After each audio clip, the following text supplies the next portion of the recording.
Pensijilan halal bagi skim farmaseutical telah ditawarkan oleh JAKIM sejak tahun 2012. Lebih menarik lagi, Malaysia merupakan negara pertama yang menawarkan pensijilan halal bagi skim tersebut. Industri farmaseutical yang semakin berkembang telah menghasilkan pelbagai pilihan produk ubatan di pasaran dan ubat merupakan satu keperluan asas bagi manusia. Permintaan yang tinggi daripada pengguna dan perkembangan industri farmaseutical telah membuka ruang kepada JAKIM untuk menawarkan pensijilan halal bagi skim farmaseutical. Produk ubat-ubatan dihasilkan melalui proses yang rumit dan melibatkan bahan mentah yang pelbagai. Antara contoh bagi sumber bahan mentah adalah tumbuhan, kimia, mikroorganisma, tapi ia juga boleh diperolehi daripada sumber haiwan seperti babi atau haiwan halal yang diperoleh tidak mengikut hukum syarak. Jadi inilah sebab kenapa produk ubat-ubatan perlu dipensijikan halal.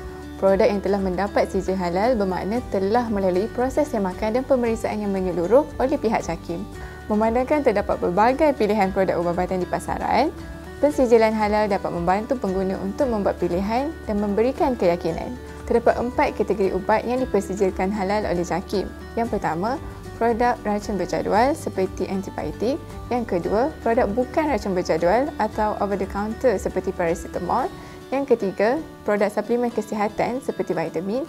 Dan yang keempat, produk semula jadi atau ubat tradisional seperti ubat batuk herba. Semua kategori ubat boleh memohon pensijilan halal sekiranya ia telah memenuhi syarat umum pensijilan. Antaranya, pengilang memiliki lesen pengilang daripada National Pharmaceutical Regulatory Agency (NPRA), produk telah berdaftar dengan pihak berkuasa kawalan dadah (PBKD) dan memenuhi syarat keperluan dalam Malaysian Standard 2424. Selain itu, pemohon juga perlu menyediakan dokumen sokongan bagi bahan ramuan yang digunakan dalam penghasilan produk farmaseutical. Antara dokumen tersebut adalah: yang pertama, sijil halal dari Badan Pensijilan Halal luar negara yang diiktiraf oleh JAKIM, atau yang kedua, dokumen sokongan yang lengkap dengan maklumat komposisi bahan, serta ahli pemprosesan dan sumber bahan ramuan, atau yang ketiga, laporan analisis DNA dari makmal yang diakreditasi oleh Jabatan Standard Malaysia bagi bahan ramuan kritikal yang berasaskan kolagen dan gelatin untuk parameter DNA lembu, kerbau dan babi. Bagi lain-lain keperluan, sila rujuk Manual Prosedur Pensijilan Halal Malaysia 2020.